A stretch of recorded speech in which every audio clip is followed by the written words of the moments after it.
সময় অত্যন্ত গুরুত্বপূর্ণ। যারা যুবক আছো, আজকে তোমরা সময়ের দাম দিচ্ছ না। আমাদের মতন যখন বয়স হবে তখন তোমরা বুঝতে পারবে সময় কত দামি। জোরে কান ঠিক কিনা?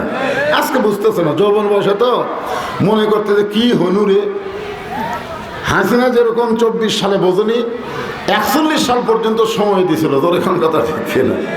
হাসিনা কিন্তু 24 সালের শুরুতে নির্বাচন করলো। জোরে কান কথা ঠিক কিনা? নির্বাচন করলো না 5 বছর থাকার জন্যে।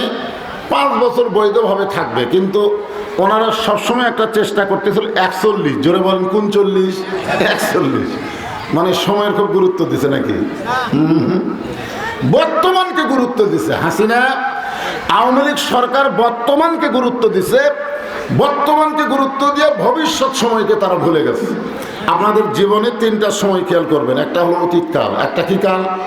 অতীতকাল, একটা কি কাল? বর্তমান কাল, আর একটা কি কাল? ভবিষ্যৎ। আমরা অতীতকালকে পাড়ি দিয়ে বর্তমানে এসে ভবিষ্যৎকে ভুলে গেছি। শুধু ভবিষ্যৎকে যদি আমরা খেয়াল করতাম তাহলে আমাদের দ্বারা কোনো অন্যায় অপকর্ম হতো না। যেরকম ঠিক কি না? বর্তমানে চেয়ার পাচ্ছি, আমি এখন চেয়ার পায়ে মনে করতেছি কি হলো না, কিছুই না। আসরের আজান দিলে তোমাকে নামে যাওয়া লাগবে। যেরকম কথা ঠিক কিনা? তুমি যত বড়ই বক্তা হও, নামাজের আগে তোমার ওয়াজ না। হুজুর মাঝখানে ভালোই মারতেছেন চেয়ারত, তাহলে আজান দেখ, আপনার বস থাকার আর সময় হবে না। যেরকম কথা ঠিক কিনা? তার মানে কি বুঝতেছেন? সময় অত্যন্ত গুরুত্ব। যে সময়টুকু আমরা পাইছি এটা আল্লাহর নিয়ামত মনে করবো। যেরকম ঠিক কিনা? হ্যাঁ, এই জন্য খালি যদি ভবিষ্যৎ সময়কে খেয়াল করে আমরা চলতাম তাহলে আমাদেরকে আল্লাহ সম্মানই করতো, লাঞ্ছিত করতো না।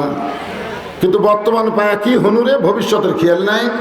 এদেরকে আল্লাহ সম্মান করে না, লাঞ্ছনা গঞ্জনা অপমান করে নামায় দেয়। জোরে কোন কথা ঠিক কিনা?